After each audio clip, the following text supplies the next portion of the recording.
కథ పాతకాలపు జపాన్లో మొదలవుతుంది. ఆకు అనే ఒక ప్రాంతాన్ని మనం చూస్తాం. అక్కడిప్పటికీ భూస్వాముల పావన సాగుతుంటుంది. ఒకరోజు కొంతమంది సమురాయిలు ఒక వింత అబ్బాయిని పట్టుకుని వస్తారు. అతని పేరు కాయ్. కాని అతను ఎక్కడ్నుండి వచ్చాడో ఎవ్వరికీ తెలియదు. అతన్ని చూడగానే అందరికీ ఒక రకమైన భయం, అనుమానం కలుగుతాయి. అతనేదైనా దయ్యం లేదా పిశాచి ఏమో అని అనుకుంటారు. అతని చర్మం చాలా తెల్లగా ఉండటం చూసి భయపడి అతన్ని తమ రాజ్యంలో ఉంచుకోవడానికి ఎవ్వరూ ఇష్టపడరు. కానీ ఆ ప్రాంతపు అధిపతి లార్డ్ అసానో మాత్రం దయతో ఆ అబ్బాయి ఇక్కడే ఉంటాడని చెబుతాడు. అసానో కూతురు మీకాకు కూడా ఆ అబ్బాయి నచ్చుతాడు. వీరిద్దరూ త్వరగానే స్నేహితులవుతారు. కాయ్ ఆ రాజ్యంలోనే అందరికంటే భిన్నంగా పెలుగుతాడు. అందరూ అతన్ని ఒక పరాయివాడిలా తక్కువ చూపుతో చూస్తుంటారు. అయినప్పటికీ అసానో చూపిన దయకు, మీకా అందించిన స్నేహానికి అతను ఎప్పుడూ రుణపడి ఉంటాడు. ఒకరోజు కొంతమంది వేటగాళ్లు గ్రామాన్ని భయపెడుతున్న ఒక భయంకరమైన జంతువును పట్టుకోవడానికి వెళతారు. ఆ జంతువు 6 కళ్లతో చాలా పెద్దదిగా ఉంటుంది. అది ఎంత శక్తివంతమైనది అంటే మనుషుల్నే కాదు, గుర్రాలను కూడా గాల్లో వెగరవేస్తుంది. ఆ వేటలో యసానో అనే సమురాయి తన తల్వార్ను పోగొట్టుకుని ఆ జంతువు ముందు చిక్కుకుపోతాడు. కాయ్ తన ప్రాణాలను పణంగా పెట్టి ఆ జంతువును చంపేస్తాడు. యసానో ప్రాణాలను కాపాడటమే కాకుండా అతని తల్వార్ను తిరిగి అతనికిస్తాడు.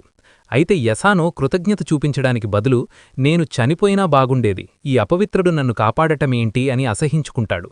కాయ్ ఏదో శక్తులున్న వింత వ్యక్తి అని వారందరూ నమ్ముతుంటారు. కాసేపటికి మిగతా సమురాయిలు అక్కడికి చేరుకుంటారు. ఆ జంతువును యసానోనే చంపాడని వారందరూ భావిస్తారు. యసానో కూడా నిజం చెప్పకుండా ఆ క్రెడిట్ అంతా తన ఖాతాలో వేసుకుంటాడు. అక్కడ్నుండి వెళ్లేటప్పుడు కాయ్ ఒక వింతైన తెల్లటి నక్కను చూస్తాడు. అది కాయ్ వైపు తీక్షణంగా చూస్తూ ఉంటుంది. దాని 2 కళ్ళు వేరువేరు రంగుల్లో ఉంటాయి. అదే సమయంలో నగాటో అనే మరో రాజ్యంలో ఆ తెల్లనక్క తమ ప్రభువు లార్డ్ కీరా దగ్గరకు వెళ్తుంది.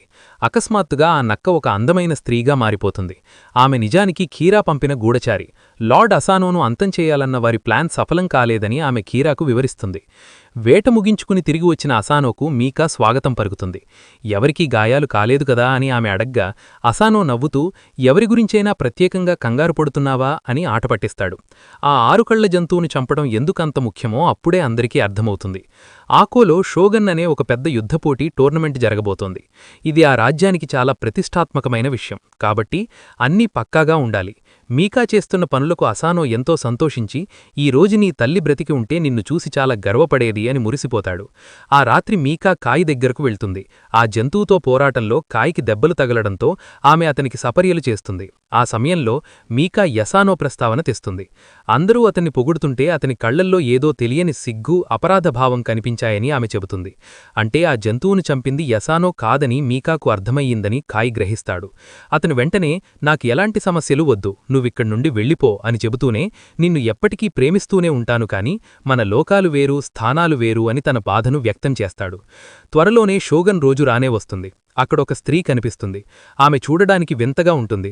ఆమె కళ్ళు కూడా 2 వేరువేరు రంగుల్లో ఉండటం గమనిస్తే అడవిలో కనిపించిన ఆ మాయ నక్కేయవని అర్థమవుతుంది. కాయ్కి ఏదో తేడాగా అనిపించి ఈ విషయాన్ని ఓయిషీకి చెప్పడానికి వెళతాడు. కాని ఓయిషీ కొడుకు షికారా వీళ్ల మాటలు చాటుగా వింటుంటాడు.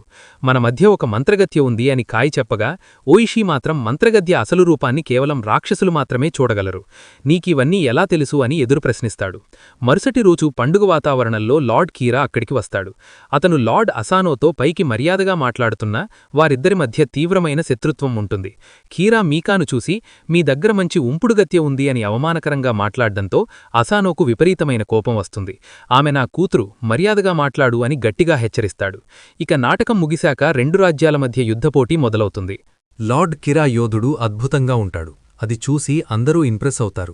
అప్పుడు కిరా మీకాను ఏడిపిస్తూ, నీ తండ్రి ఎంచుకున్న యోధుడు కూడా అంతే బలంగా ఉంటాడని నాకు తెలుసు అని అంటాడు. కాని ఎవరికీ అతనిపై నమ్మకముండదు. ఎందుకంటే అసానోను ఎంచుకుంటాడు. యసానో వస్తున్నాడని అందరూ అనుకుంటారు. కాని పోరాటానికి ముందు ఆ మాంత్రికురాలు అతన్ని కలుస్తుంది. మరియు ఇప్పుడతను మారిపోయినట్లు కనిపిస్తాడు. షికారా అతన్ని పిలవడానికి వెళ్ళినప్పుడు యసానో పోరాడే స్థితిలో అస్సలు ఉండడు. వేరే ఎవరినైనా పిలవాలని కాయ్ చెబుతాడు. కాని ఇప్పుడు దానికి సమయం లేదు. వారి యోధుడు వెంటనే రాకపోతే అది పెద్ద అవమానమవుతుంది మరియు అసాను తలదించుకోవాల్సి వస్తుంది. కాని ఈ పోటీలో కేవలం ఒక సమురాయి మాత్రమే పోరాడగలడు. మరియు వారెవ్వరూ సమురాయిలు కాదు. అయితే సమురాయిలు ముసుగు ధరిస్తారు. కాబట్టి ఆ ముసుగు వెనక ఉన్నది యసానోనా కాదా అని ఎవరికీ తెలియదు. అందరూ ఎదురుచూసి బోరు కొడుతున్న సమయంలో షోగున్ తన సేవకుడితో అసానును అడిగిస్తాడు. అప్పుడే ఆకోదేశపు యోధుడు వస్తాడు. అతని ఎంట్రీ శత్రువు అంత గొప్పగా ఉండదు, కాని అందరూ ఊపిరి పీల్చుకుంటారు. కాని ఆ సంతోషం కొద్దిసేపే ఉంటుంది. కిరా యోధుడు అతన్ని విపరీతంగా కొట్టడం మొదలుపెడతాడు. ఒక బాణం దెబ్బకు అతని ముసుగు కింద పడిపోతుంది, మరియు అందరూ షాకవుతారు. షోగున్ పోరాటాన్ని ఆపి కిందకు వస్తాడు. కాయి సమురాయ్ కాదని అతను ఒకే చూపులో గుర్తుపడతాడు. షోగున్ మరో యోధుడిని అతన్ని అంతం చేయమని ఆదేశిస్తాడు. మీకా భయపడి కాయి ముందు నిలబడుతుంది. లార్డ్ అసాను దీనికి క్షమాపణ కోరుతూ తప్పు తనదే అని చెబుతాడు. ఎవరికైనా శిక్ష వేయాలంటే నాకు వెయ్యండి అని అసాను అంటాడు. షోగున్ ఒప్పుకుని శిక్షను ప్రజలకే వదిలేస్తాడు. ఆ రోజు సాయంత్రం లార్డ్ కిరా ముందు మాంత్రికురాలు ఆకో క్రాంతాన్ని ఎలా హస్తగతం చేసుకోవాలో తన ప్లాన్ చెబుతుంది. అసాను తలపై ఇప్పుడు చాలా భారం ఉంది, ఇదే సరైన సమయమని ఆమె అంటుంది. ఆమె తన మాయాజాలంతో ఒక 8 కళ్ల సాలీడును సృష్టిస్తుంది. ఇప్పుడర్థమవుతుంది ఆ మొదటి జంతువు ఎక్కడి నుండి వచ్చిందో. ఆ సాలీడు అసాను పెదవుల దగ్గరకు వెళ్లి ఒక విషపూరితమైన కాటుతో అతన్ని అనారోగ్యానికి గురిచేస్తుంది. అసాను నిద్రలేవగానే కిరా తన కూతుర్ని కాపాడటానికి కత్తి తీస్తాడు. కాని అదంతా అతని మెదడులో జరుగుతున్న భ్రమ మాత్రమే. కాని అతను కిరాపై చేసిన దాడి అందరికీ కనిపిస్తుంది. సమురాయిలు అతన్ని ఆపడానికి పరిగెత్తుకు వస్తారు, మరియు కిరా బాధితుడిలా నాటకమాడతాడు. ఒక అతిథిపై దాడి చేసినందుకు అసానుకు మరణశిక్ష విధించబడుతుంది. కాని అతని గౌరవం మరియు హోదా దృష్ట్యా ఆ పని అతనే చేసుకునే అవకాశం ఇస్తారు. తర్వాత అసాను ఓయిషీతో మాట్లాడుతూ ఇది ఉరికంటే ఎంతో మేలని చెబుతాడు. ఓయిషీ, ఇది తప్పు, మీ తప్పేముంది, మిమ్మల్ని మంత్రంతో వశం చేసుకున్నారు అని అంటాడు. కాని అసాను ఇప్పుడు తన కుటుంబ గౌరవాన్ని కాపాడుకోవడం గురించి మాత్రమే ఆలోచిస్తున్నాడు. ఆ తర్వాత అతను మీకాకు వీడ్గోలు చెప్పడానికి వెళతాడు, మరియు ఏడవద్దు, నువ్వు బలహీనపడుతున్నావని వారికి చూపించవద్దు అని చెబుతాడు. ఆపై అతను ఓయిషీతో కలిసి ఒక చోటికి వెళతాడు. ఓయిషీ అతని కోసం కత్తిని శుభ్రం చేస్తాడు. కాయి ఇంకా తన గాయాల నుండి కోలుకుంటూనే ఉంటాడు. కాని మిగిలిన వారంతా అక్కడ ఉండి అసాను అంతాన్ని చూస్తారు. సమురాయిలు అతని మరణానికి పగ తీర్చుకోవాలని అనుకుంటారు. కాని ఇప్పుడు యుద్ధం మొదలైతే తమ ప్రాంతంలోని ప్రజలందరూ ప్రమాదంలో పడతారని ఓయిషీ చెబుతాడు. యోధుల మొదటి ధర్మం ఇతరుల గురించి ఆలోచించడం. అసానుకు ఒక్కతే కూతురు కాబట్టి ఆమె పెళ్లయ్యే వరకు ఆ ప్రాంతాన్ని ఆమె చూసుకుంటుందని మీకా షోగున్తో చెబుతుంది. కాని ప్రతిదీ ఇప్పటికే నిర్ణయించబడిందని ఆమెకు తెలియదు. ఇప్పటినుండి లార్డ్ కిరానే ఆకో ప్రాంతానికి యజమాని. మీకాకు సంతాపం తెలిపేందుకు 1 సంవత్సరం సమయం ఇస్తారు. ఆ తర్వాత ఆమెతో కిరాతో పెళ్లి చేస్తారు. ఓయిషీ మరియు అసాను మిగిలిన సైనికులకు షోగున్ ప్రకటిస్తాడు, ఇప్పటినుండి మీరు సమురాయిలు కాదు, మీరు రోనిన్లు, అంటే తమ యజమాన్ని కోల్పోయిన సమురాయిలు అని. మీరు పగ తీర్చుకోకూడదని కూడా అతను స్పష్టంగా చెబుతాడు. కిరా అధికారంలోకి రాగానే ముందుగా రోనిన్లను తన భూమి నుండి బహిష్కరిస్తాడు. అక్కడ ఎవరైనా రోనిన్ కనిపిస్తే చంపేస్తామని చెబుతాడు. మీకా ఇది విని చాలా బాధపడుతుంది. అప్పుడే అంతా అయిపోలేదు. కాయిని ఒక తాడుతో లాక్కుంటూ అక్కడికి తీసుకువస్తారు. కిరా తన కాబోయే భార్యతో అతన్ని చివరిసారిగా చూసుకో, ఎందుకంటే ఇకపై అతన్ని ఎప్పుడూ చూడలేవు అని చెబుతాడు. ఆపై తన మనిషిని పిలిచి ఓయిషీని ఏం చెయ్యాలో చెబుతాడు. అతనికి ఓయిషీపై అస్సలు నమ్మకం లేదని, అందుకే అతన్ని జైల్లో పడేస్తారు. అతను 1 సంవత్సరం పాటు అక్కడే ఉంటాడు. ఒక భారీ వర్షం పడుతున్న రోజున అతన్ని బయటకు లాగి అతని బలహీనమైన శరీరాన్ని అక్కడే వదిలేస్తారు. అతని భార్య మరియు కొడుకు పరిగెత్తుకు వస్తారు. అతనికి వేడి ఆహారాన్ని ఇస్తారు. అతని వాళ్లందరూ ఆకో ప్రాంతాన్ని విడిచి వెళ్లిపోయారని భార్య చెబుతుంది. మికాను పెళ్లి ఏర్పాట్ల కోసం కోటలోకి తీసుకువెళ్లారు. ఎందుకంటే ఆమెకిచ్చిన 1 సంవత్సరం సమయం ఇప్పుడు ముగియబోతోంది. కాయ ఏమయ్యాడని ఓయిషీ అడుగుతాడు. అతన్నెక్కడో దూరంగా బానిసగా అమ్మేశారని షికారా చెప్తాడు. ఇప్పుడు ఓయిషీ ఆహారం తిని అన్ని విషయాలు తెలుసుకుంటాడు. అతను లేచి అబ్బాయితో వెంటనే 3 గుర్రాలు కావాలని చెప్తాడు. అతని భార్య ఆపాలని చూస్తుంది కాని ప్రపంచం మొత్తానికి మనకు విడాకులయ్యాయని చెప్పేయి అని ఓయిషీ అంటాడు. కొన్ని పనులు చాలా ముఖ్యమైనవి, మరియు నిన్ను రక్షించడానికి నా దగ్గర ఉన్న ఏకైక మార్గం ఇదే అని చెబుతాడు. ఓయిషీ ఆమెకు వీడ్కోలు చెబుతాడు. షికారాకు కొన్ని విషయాలు వివరించి గుర్రంపై బయలుదేరుతాడు. చాలా వెతికిన తర్వాత కాయ దొరికినప్పుడు అతను చాలా దారుణమైన స్థితిలో ఉంటాడు. అక్కడ తాగుబోతుల వినోదం కోసం అతన్ని క్రూరంగా పోరాడిస్తూ ఉంటారు. ఓయిషీ ఆ రింగ్లోకి ఒక ఫైటర్లా ప్రవేశిస్తాడు. ఎందుకంటే కాయితో మాట్లాడ్డానికి అదే ఏకైక మార్గం. కాని గత ఏడాది కాలంలో కాయ్ కేవలం ఒక పోరాట యంత్రంలా మారిపోయాడు. అతనిపై ఎంతగా హింస జరిగిందంటే ఇప్పుడతను ఓయిషీని కూడా గుర్తుపట్టలేకపోతాడు. ఒరేయ్, నేనేరా, గమనించు అని ఓయిషీ చెబుతూనే ఉంటాడు. కాని కాయ్ అతనిపై నిరంతరం దాడి చేస్తూనే ఉంటాడు. కేవలం అతని శరీరం పోరాడుతున్నట్లు ఉంటుంది. లోపల అతను చొచ్చిపోయాడు. అతనికి ఆలోచించే శక్తి లేదు. మికా పేరు విన్నప్పుడు అతనికి స్పృహ వస్తుంది. ఆపై వారిద్దరూ ఆ పోరాట స్థలం నుండి తప్పించుకోవడానికి దారి వెతుకుతారు. తుపాకుల నుండి తప్పుకుంటూ దూరంగా వెళ్లిన తర్వాత ఇద్దరూ మాట్లాడుకుంటారు. ఇప్పుడు వారి సంబంధం పూర్తిగా మారిపోయింది. కాయి ఇప్పుడు ఆ శాంతంగా ఉండే శిష్యుడు కాదు. అతని ఇప్పుడు మాట్లాడ్డంలో వేగంగా మరియు చాలా కోపంగా మారిపోయాడు. అలాగే నేను నీ మాంత్రికురాలి మాట విని ఉండాల్సిందని ఓయిషి అంగీకరిస్తాడు. లార్డ్ కిరా తమ యజమానిని మోసంతో చంపించాడని, ఇప్పుడతనికి కాయి సహాయం కావాలని చెబుతాడు. 1 సంవత్సరం జైల్లో ఉండటం వల్ల ఓయిషి ఆలోచన కూడా చాలా మారిపోయింది. అందుకే ఇప్పుడు అతను కాయితో చాలా గౌరవంగా ప్రవర్తిస్తాడు. త్వరలోనే కిరాకోట బయటకు ఒక వ్యక్తి వస్తాడు. అతను డచ్ ఐలాండ్ నుండి కొంత సమాచారం తీసుకువస్తాడు. మీరు మాకు అమ్మిన యోధుడు ఒక సమురాయి సహాయంతో పారిపోయాడని అతను చెబుతాడు. ఆ తర్వాత కిరా మాంత్రికురాలితో ఓయిషిని వీలైనంత త్వరగా వెతకమని చెబుతాడు. ఓయిషిని పూర్తిగా అంతం చెయ్యాలని అతను కోరుకుంటాడు. మరోవైపు కాయి మరియు ఓయిషి ఒక చెరువు దగ్గరకు చేరుకుంటారు. అక్కడ షికారా వారికోసం ఎదురుచూస్తూ ఉంటాడు. షికారా ఓయిషి మనుషులందర్నీ అక్కడ చేర్చి ఉంటాడు. తన దగ్గర ఒక ప్లాన్ ఉందని అతను చెబుతాడు. కాని ఈ ప్లాన్ షోగున్ ఆదేశానికి వ్యతిరేకమంటే ఇందులో పాల్గొన్నవారు ఎవరూ ఎక్కువ రోజులు బతకలేరు. లార్డ్ కిరాను అంతం చేయడమే తన లక్ష్యమని చెప్పగానే అందరూ ఉత్సాహంతో అరుస్తారు. అందరూ అతని ప్లాన్ ప్రకారం పనిచేయడానికి సిద్ధమవుతారు. కోటలో చాలామంది గార్డ్స్ ఉన్నారు, చాలా భద్రత ఉంది. అందుకే కిరా తన దేవాలయ సందర్శనకు ఎప్పుడు వెళుతున్నాడో వారు తెలుసుకోవాలి. వారికింకా ఎక్కువ మంది మనుషులు మరియు కత్తులు అవసరం. ఓయిషి ఈ పనిని తన కొంతమంది మనుషులకు అప్పగిస్తాడు. వారిలో ఒక వ్యక్తి కాయిపై కోపం పెంచుకుంటాడు మరియు అతను సమురాయి కాదని చెబుతూ అతనిపై దాడి చేయడానికి ప్రయత్నిస్తాడు. ఓయిషి అతన్ని ఆపి, నువ్వు కూడా కాదు, ఇప్పుడు మనలో ఎవరూ సమురాయిలు కాదు అని అంటాడు. ఆ తర్వాత ప్రతి టీం తమ తమ పనులకు వెళుతుంది. త్వరలోనే ఓయిషి మరియు కాయ్ యుత్సు అనే ప్రాంతానికి చేరుకుంటారు. అది కత్తులు తయారు చేసేవారి గ్రామం. ఆ ప్రాంతం ఒక నిర్మనుష్య నగరంలా కనిపిస్తుంది. ఒక్క మనిషి కూడా కనిపించడు. వారు కొంతమంది సైనికులను చూడగానే, మేము రైతులం, కొన్ని పనిముట్లు కొనడానికి వచ్చాము అని ఓయిషి చెబుతాడు. కాని ఇది ఇప్పుడు లార్డ్ కిరా గ్రామమని సైనికుడు చెబుతాడు. షికారా చేతులు చూసి, ఇవి రైతు చేతుల్లా లేవు అని సైనికులంటారు. ఏం జరగబోతోందో కాయ్కి అర్థమవుతుంది మరియు అతను వెంటనే ఆ సైనికులపై దాడి చేస్తాడు. అతను అందరినీ ఎంత త్వరగా అంతం చేస్తాడంటే మిగిలినవారు చాలా భయపడిపోతారు. వారు చనిపోయిన సైనికుల కత్తులను తీసుకోవడం మొదలుపెడతాడు. కిరా మొత్తం ప్రాంతాన్ని గెలుచుకున్నాడని మరియు ఇప్పుడు వారికి అక్కడి నుండి ఆయుధాలు దొరకవని స్పష్టమవుతుంది. అప్పుడు కాయి తన రహస్యాన్ని ఓయిషీకి చెబుతాడు.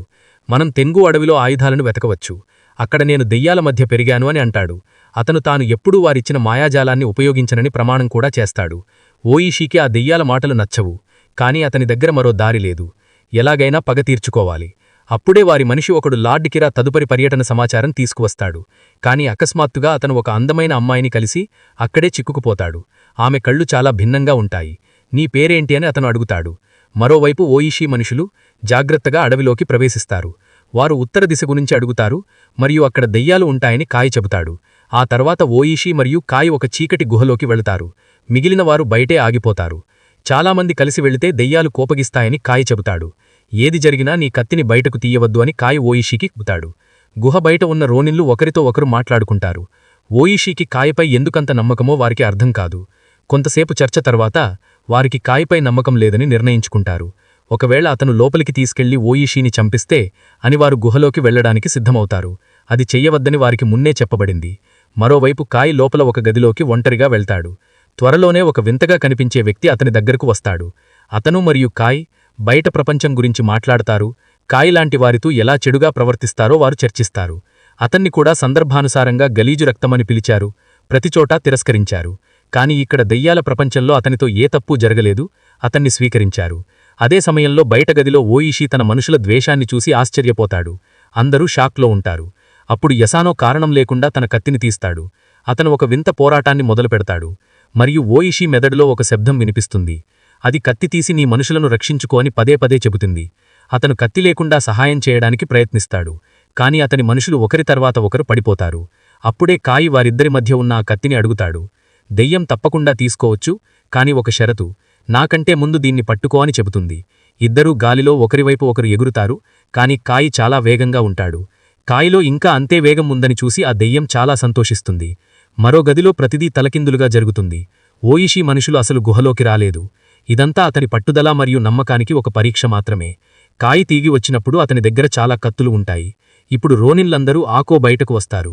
ఈసోగాయ్ అక్కడే ఉంటాడు మరియు లార్డ్ కిరా ఈరోజు రాత్రి కోటను వదులుతున్నాడని చెబుతాడు.